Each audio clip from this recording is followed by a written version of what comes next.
जिसका तुम्हें था इंतजार, वो घड़ी आ गई। हाँ जी, तो कैसे हैं आप सब दोस्तों। मैंने आपसे प्रॉमिस किया था अपनी पिछली वीडियो में कि मैं 18 केस स्टडीज़ का एक डिटेल्ड एक्सप्लेनेशन लेकर के आऊँगी। तो लो, मैं आ गई।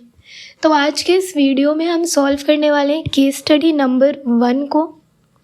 बट इसको सॉल्व करने से पहले मैं आप लोगों को कुछ बताना चाहती हूँ। दोस्तों सुनो, ये जो केस स्टडीज़ होती है ना, इनको सॉल्व करने की 2 अप्रोच हमारे पास होती हैं। पहली अप्रोच होती है टॉप डाउन अप्रोच, दूसरी bottom up approach. Top down approach में क्या होता है, हम केस स्टडी को ऊपर से पढ़ना शुरू करते हैं और इसको पढ़ते पढ़ते जो भी हमें कीवर्ड्स नज़र आते हैं केस स्टडी में, जो किसी कॉन्सेप्ट से या किसी टॉपिक से रिलेटेड है, तो उसको हम हाईलाइट करते जाते हैं। पूरी केस स्टडी पढ़ने के बाद में हमें इतना समझ में आ जाता है कि ये केस स्टडी किस सब्जेक्ट से रिलेटेड है या इसमें कौन कौन से कॉन्सेप्ट्स कवर हैं।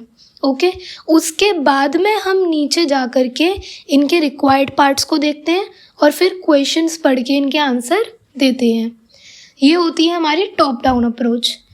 अब ये जो अप्रोच है ना दोस्तों, ये काम आती है जब हमारी केस स्टडीज़ छोटी होती हैं। लाइक अगर 2 पेज 1.5 पेज ऐसी कुछ अगर केस स्टडी है ना, तो आप टॉप डाउन अप्रोच फॉलो कर सकते हो। आप पहले पूरी केस स्टडी पढ़ो। पूरी केस स्टडी पढ़ने के बाद में उसके बाद आप उसके क्वेश्चंस पढ़ो। बट अगर बड़ी बड़ी केस स्टडीज़ हैं, लाइक 2 पेज से ज़्यादा की केस स्टडी है, 3 पेज की केस स्टडी है, तो उसमें आपको क्या करना है, सबसे पहले आप आना क्वेश्चन के रिक्वायर्ड पार्ट में। रिक्वायर्ड पार्ट को पढ़ना, क्वेश्चन को पढ़ के आपको समझ में आ जाएगा कि ये क्वेश्चन किस सब्जेक्ट का है या किस कॉन्सेप्ट का है। उसके बाद में आप केस स्टडी को पढ़ना शुरू करना और केस स्टडी के जिस पैरा में उसके क्वेश्चन से रिलेटेड कंटेंट दिया हुआ है, सिर्फ उसी पैरा पर हमें फोकस करना है। बाकी के इररेलेवेंट पैरास को हम इग्नोर कर देंगे। इसको बोलते हैं हम बॉटम अप अप्रोच। ठीक है, तो अब जो केस स्टडीज़ मैं सॉल्व करवाने वाली हूँ ना आपको ICI की, मैं दोनों ही अप्रोच को लेकर के चलूँगी। अगर केस स्टडी हमारी छोटी है, 1.5 से 2 पेज की है, तो हम लोग फॉलो करेंगे टॉप डाउन अप्रोच। और अगर केस स्टडी हमारी बड़ी है, 2 पेज से ज़्यादा की है, तो हम फॉलो करेंगे बॉटम अप अप्रोच। ठीक है, चलो अब इस केस स्टडी को पहले हम देख लेते हैं कि ये कितनी बड़ी है। उसके बाद में फिर हम डिसाइड करेंगे कि हमें इसे ऊपर से पढ़ना शुरू करना है या नीचे से। चलो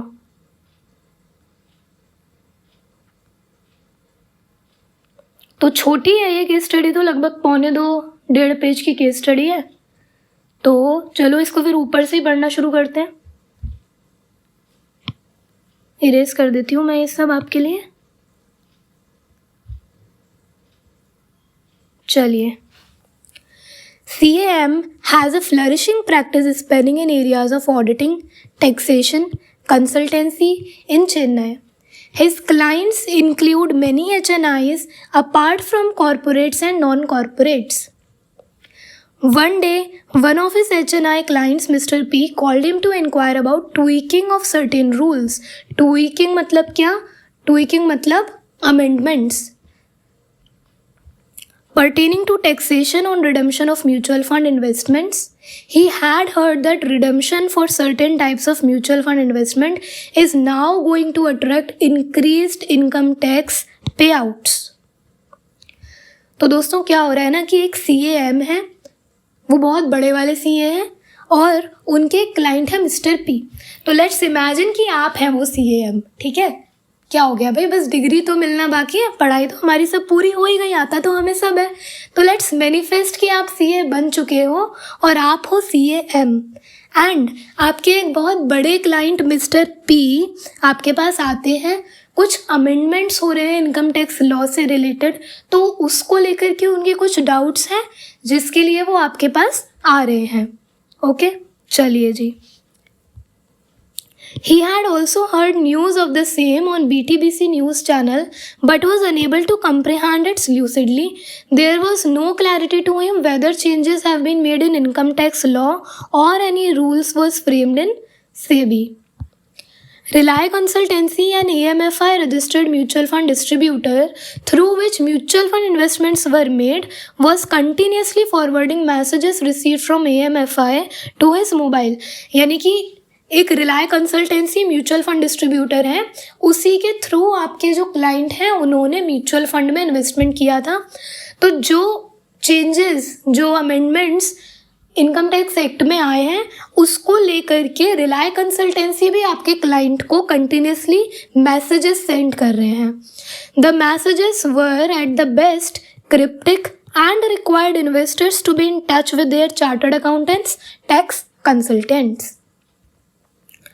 Mr. P had an impressive investment portfolio of around 50 crores. Wow!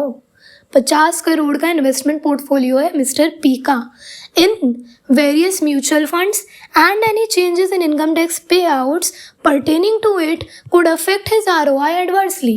भाई 50 करोड़ इन्वेस्ट करके बैठा है कोई बंदा, तो अगर इनकम टैक्स में कुछ चेंजेस आएंगे तो डेफिनेट सी बात है कि ROI उसका एडवर्सली अफेक्ट करेगा ही. Under stress, he sought for an immediate appointment with CAM. आपसे मिलने की उनकी इच्छा है. Armed with summary of investment made in mutual fund, he came to CA's office and sought his much needed advice.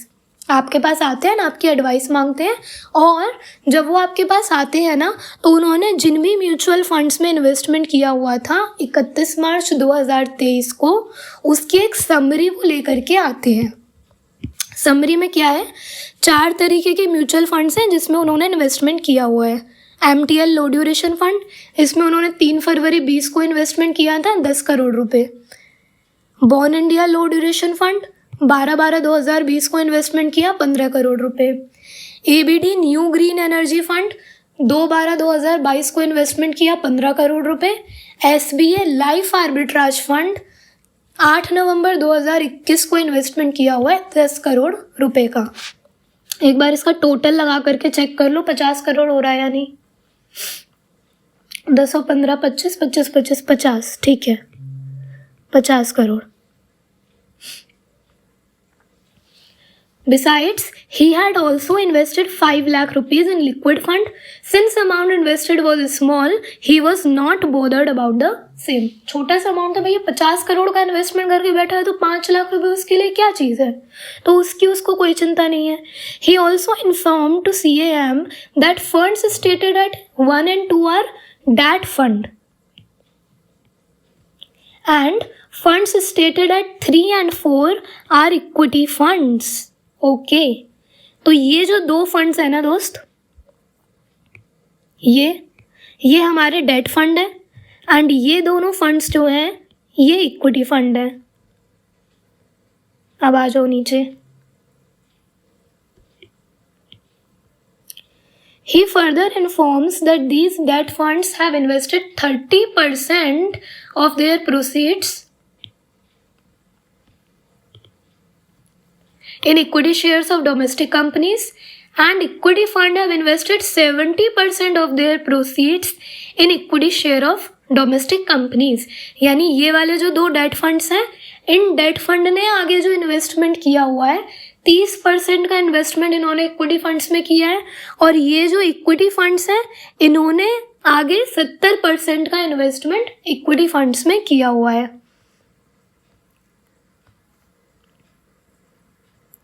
The investment pattern of funds is going to remain unchanged in coming years too. यानी ये जो 30% और 70% वाला investment pattern है ना, ये same रहने वाला है, ये चेंज नहीं होगा. He was planning to redeem his entire mutual fund investment in month of October 2023. मतलब समझे, इन्वेस्टमेंट किया हुआ है उसने म्यूचुअल फंड में, अलग अलग डेट्स में उसने 4 तरीके के म्यूचुअल फंड्स में इन्वेस्टमेंट किया है. आज वो अक्टूबर 23 में बैठ करके इन म्यूचुअल फंड्स को सेल करना चाहता है. अब अगर म्यूचुअल फंड इन्वेस्टमेंट सेल करेगा तो उसके ऊपर कैपिटल गेन लगेगा ना, बोलो यस या नो, यस और नो. यस, तो ये क्वेश्चन किससे रिलेटेड हुआ, हमारे डीटी से रिलेटेड क्वेश्चन है। डीटी का चैप्टर कौन सा, कैपिटल गेन। ठीक है, इतना समझ आया पढ़ने के बाद। चलो आगे का पैरा पढ़ते हैं। Their discussion also veered towards returns from debt fund. Debt funds invest predominantly in government and high-grade corporate bonds. Mr. P was of the view that interest rate in economy are likely to go up in few months' time, keeping in view broad macroeconomic indicators. भाई date fund की यहाँ पे बात हो रही है और वो बोल रहा है कि मार्केट का इंटरेस्ट रेट जो है ना ये बढ़ने वाला है कुछ महीनों में। अब हमें पता है कि डेट फंड्स एंड मार्केट की इंटरेस्ट रेट दोनों ही क्या होते हैं, दोनों ही इन्वर्सली रिलेटेड होते हैं। तो इसीलिए अगर मार्केट का इंटरेस्ट रेट बढ़ रहा है तो डेट फंड की वैल्यू क्या होगी, फॉल करेगी। ठीक है, अभी जो भी पढ़ने के बाद में समझ में आ रहा है ना उसको नोट करते जाओ, बाद में देखेंगे क्वेश्चन इससे रिलेटेड पूछे हैं या नहीं पूछे हैं, वो हम देखेंगे बाद में। चलो अगले पैरा पर चलते हैं। The discussion stretched a bit and it came out that he plans to buy a villa in Goa. ओहो, Goa. He is already 65 and wants to spend quality time in scenic beauty of Goa. भाई हमें नहीं पढ़ना ये, हमें गोवा भेज दो कोई। In fact, it transpired that he is going to make an advance payment of 1 crore to owner of villa Mr. Christopher, an Indian citizen who is non-resident.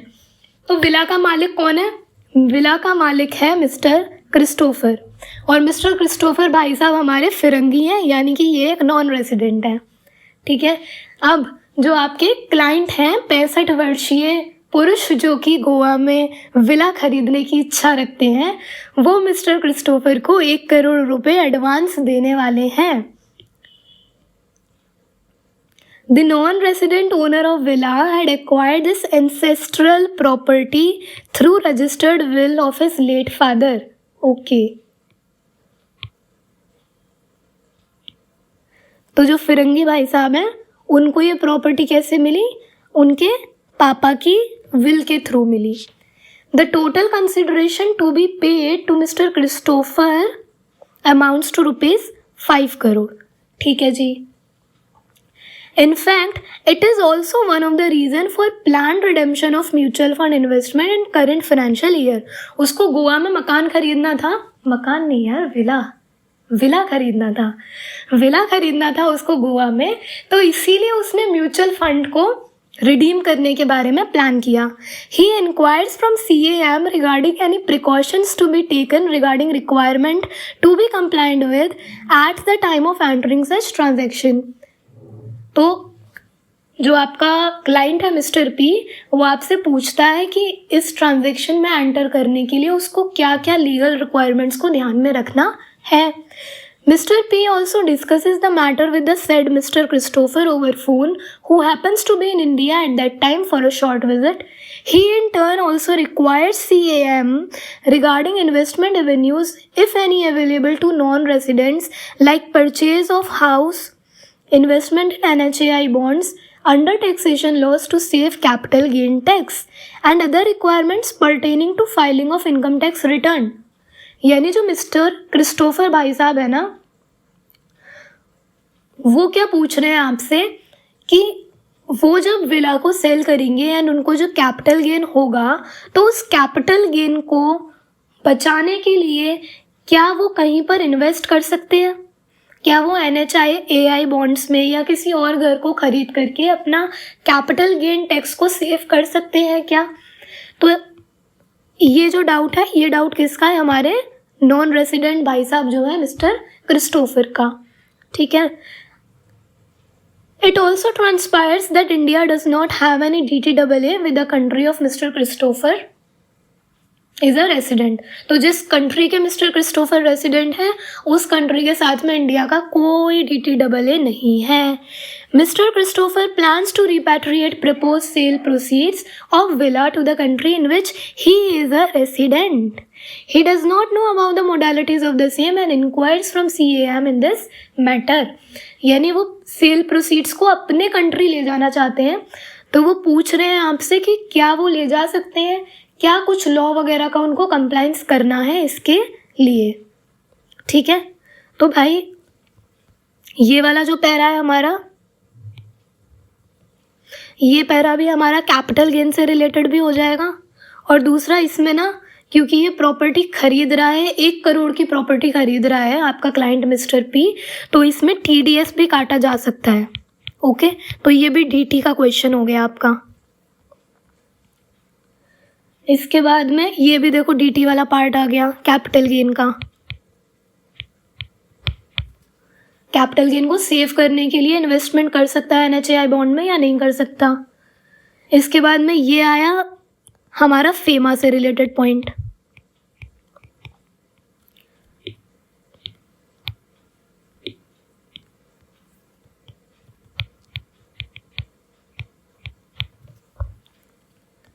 ठीक है, चलो केस स्टडी तो हमने पढ़ ली, अब हम पढ़ते हैं इसके क्वेश्चंस।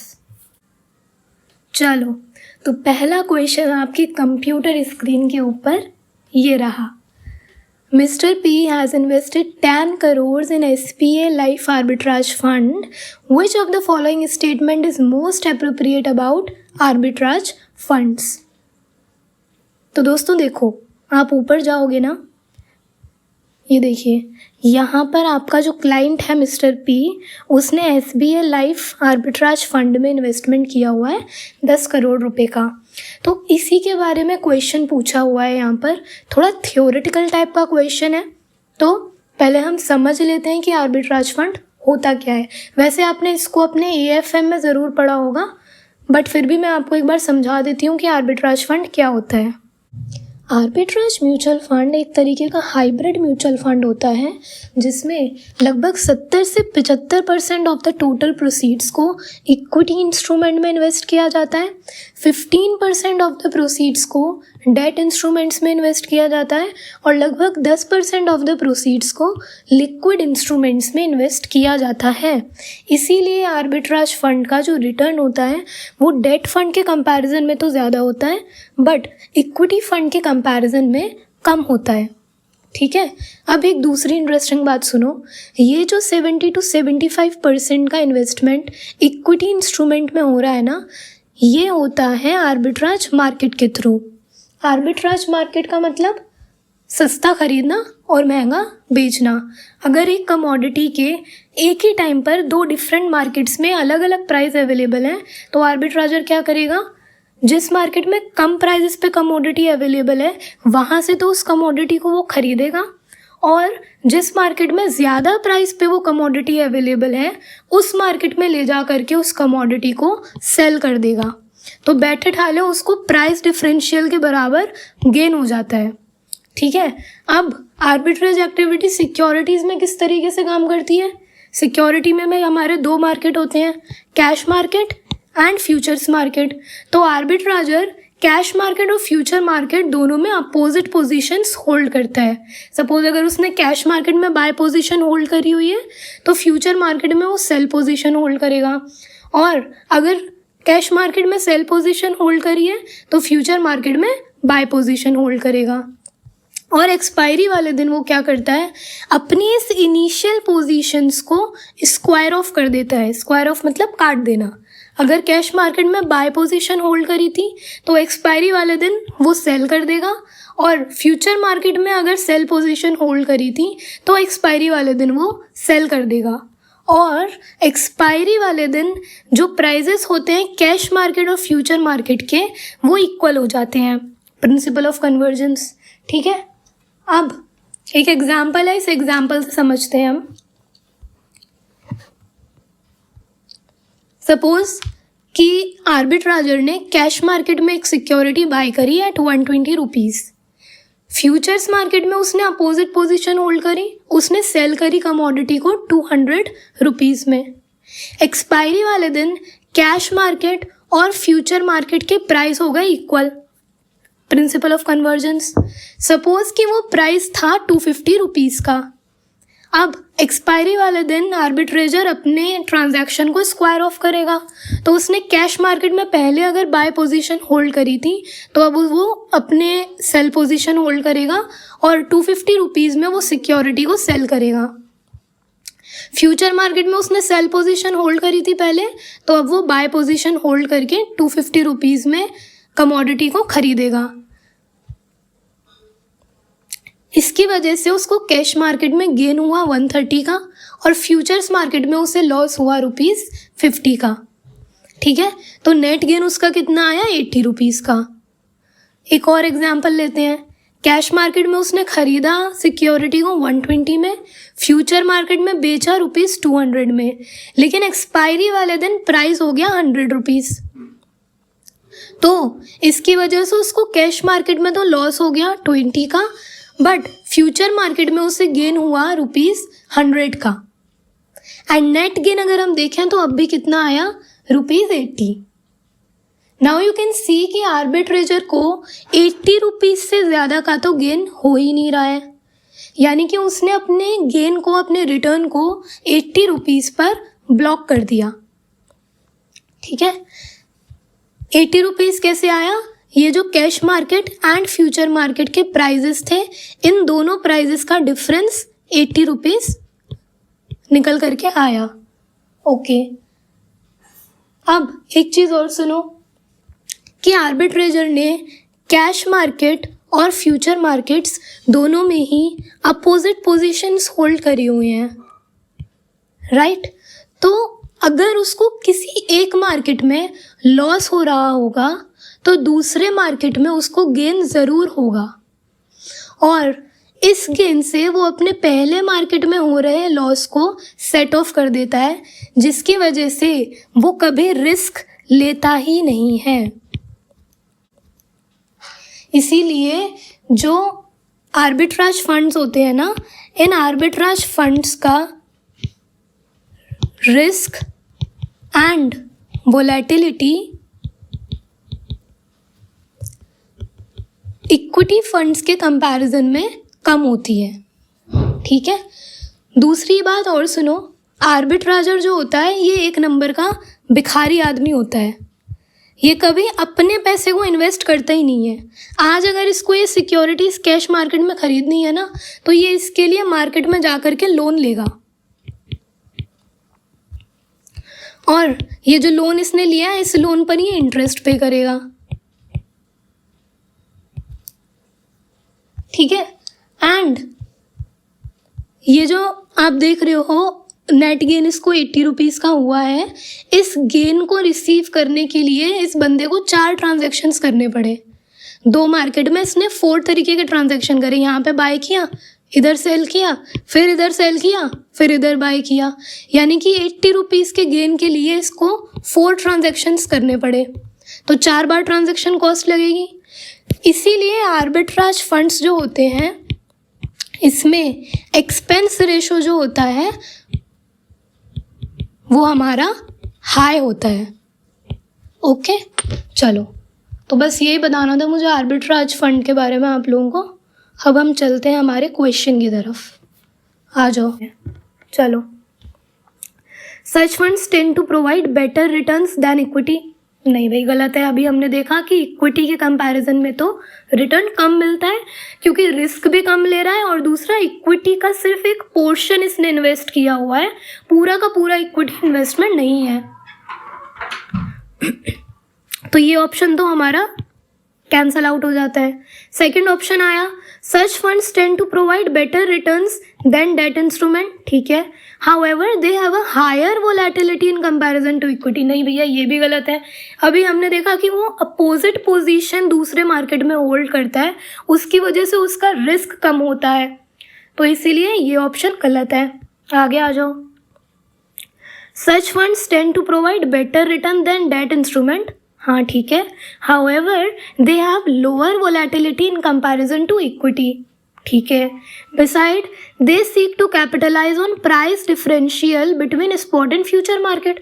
हाँ ठीक है, वो इन्वेस्टमेंट करेगा, मतलब cash market and future market में जो डिफरेंस है, अगर उसको स्पॉट मार्केट में बाय करना है शेयर को तो उसे बोरो करना पड़ेगा, राइट, एंड अगर उसको सेल करना है तो वो सेल करने के बाद में उसको जो पैसा मिलेगा उसको भी वो कैपिटलाइज करेगा, कहीं ना कहीं वो इन्वेस्ट कर देगा। Expense ratio in arbitrage fund are likely to be higher, बिल्कुल ठीक बात है। तो ये वाला ऑप्शन अभी तक तो हमें सही लग रहा है। डी ऑप्शन भी देखते हैं, such funds tend to provide better returns than equity. नहीं नहीं नहीं, इक्विटी से बेटर रिटर्न किसी चीज़ में नहीं मिलता, तो ये गलत है। अब आ जाओ ICI के आंसर की तरफ। हाँ जी, तो सी ऑप्शन आपका सही है। ICI क्या बोलता है, arbitrage fund provide better returns than debt instruments, ठीक है, as they work on the principle of capitalizing price differential between spot and future market. Equity are riskiest and obviously have high rate of returns. भैया risk है तो इश्क है, तो भैया risky equity ज़्यादा है तो रिटर्न्स भी इक्विटी में ज़्यादा मिलेगा। However arbitrage fund have lower volatility as compare to equity. Typically, expense ratio in arbitrage fund are likely to be higher as compared to liquid funds. Since arbitrage fund would carry large number of trades to capitalize price differential between different markets, expense ratio tend to be higher as compared to liquid funds. Liquid funds क्या होते हैं दोस्त? Companies क्या करती हैं ना, debenture issue करती हैं 1 साल से कम के पीरियड के, लाइक 2 महीने का, 3 महीने का, महीने भर का, इतने टाइम के लिए वो पैसा उठाती हैं डिबेंचर से और सिर्फ इतने पीरियड के लिए वो इंटरेस्ट देती हैं, ठीक है। तो अगर कोई म्यूचुअल फंड लिक्विड फंड्स में आगे इन्वेस्ट करता है तो उसमें एक्सपेंस रेशो हमारा कम होता है, लेकिन आर्बिट्राज फंड पे अगर इन्वेस्टमेंट किया जा रहा है तो क्योंकि आपको इंटरेस्ट का एक्सपेंस बियर करना पड़ेगा यहाँ पे, अगर आपने मनी बोरो करी कहीं से, तो इसीलिए आपका एक्सपेंस रेशो जो है वो ज़्यादा होता है। Liquid funds invest in highly liquid money market instrument and debt instruments of short tenure. वही मैंने बोला ना आपको 1 साल से कम का पीरियड होता है, तो शॉर्ट टेन्योर वाले डेट सिक्योरिटीज़ में इन्वेस्ट किया जाता है लिक्विड फंड्स में। चलो अब आ जाते हैं हम अगले क्वेश्चन की तरफ।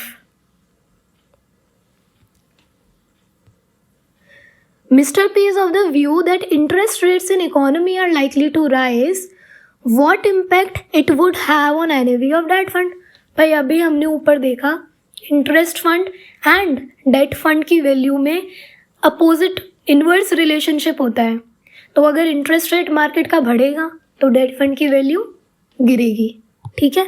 तो ये आंसर इसका करेक्ट आंसर होगा, चेक कर लो, ठीक है। ए question number 3, as regard proposed purchase of villa in Goa from Mr. Christopher is concerned, which of the following statement is likely to be correct as regard deduction of tax at source? Assume he does not have any other taxable income in India except capital gain from proposed sale of villa, ignore surcharge and cess. तो आपके जो client है mister P, वो एक villa purchase कर रहे थे mister Christopher से, कितने रुपए पे, 5 करोड़ रुपए में, जिसमें कि 1 करोड़ रुपीज़ का तो वो एडवांस में पेमेंट कर रहे थे एंड बाकी 4 करोड़ का पेमेंट होगा बाद में, ठीक है। अब क्वेश्चन हमसे ये पूछ रहा है कि ये जो पेमेंट किया जा रहा है 5 करोड़ का, इस पे क्या मिस्टर पी को TDS डिडक्ट करने की ज़रूरत है? तो आपको याद हो तो इनकम टैक्स में इससे रिलेटेड एक सेक्शन आती है, सेक्शन 194IA। अब मुझे जल्दी से बताओ, सेक्शन 194IA में TDS कटेगा या नहीं कटेगा? कटेगा या नहीं कटेगा? कमेंट करके बताओ जल्दी। नहीं कटेगा।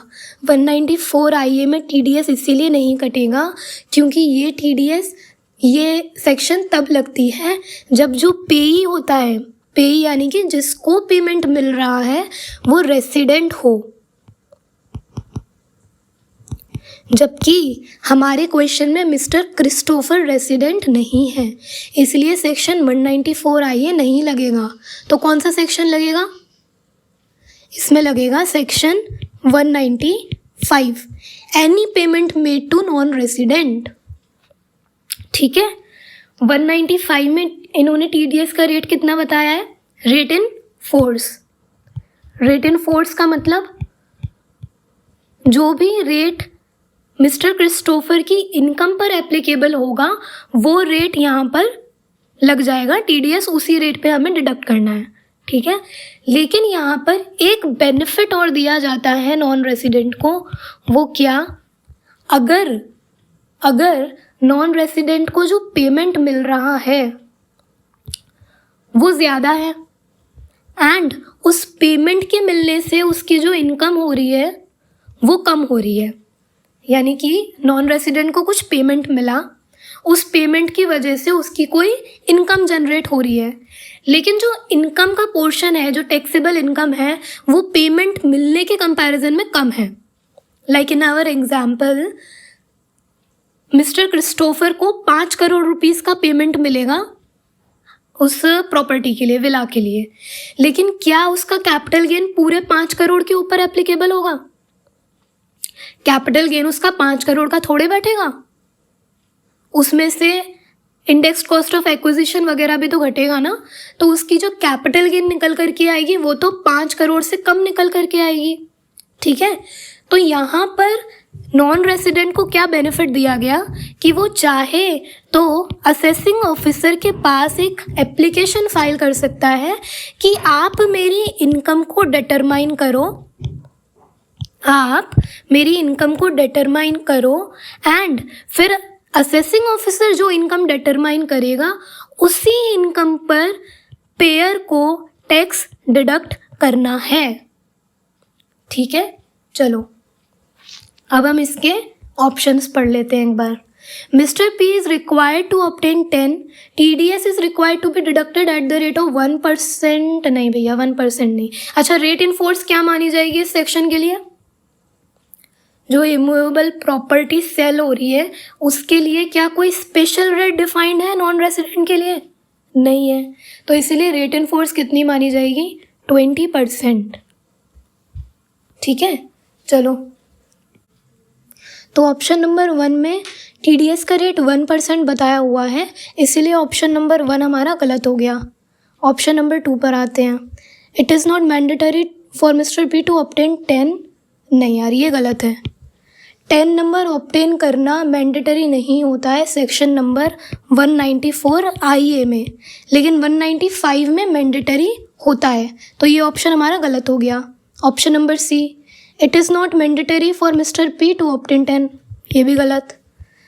Option number D, mister P is required to obtain 10, ठीक है। An application can be made to AO for determining capital gain on which tax is to be deducted. In that case, TDS would be deducted at a lower rate after determination of capital gain by AO. ठीक है, if lower deduction certificate is not available, TDS would be deducted at 20% on 5 crore. However, TDS would be deducted at the time of making advance payment, यानी वो 1 करोड़ का जो payment कर रहे हैं वो, as well as at the time of making balance payment, यानी 4 crore rupees. तो ऑप्शन नंबर D आपका करेक्ट ऑप्शन हो जाएगा। चेक कर लेते हैं।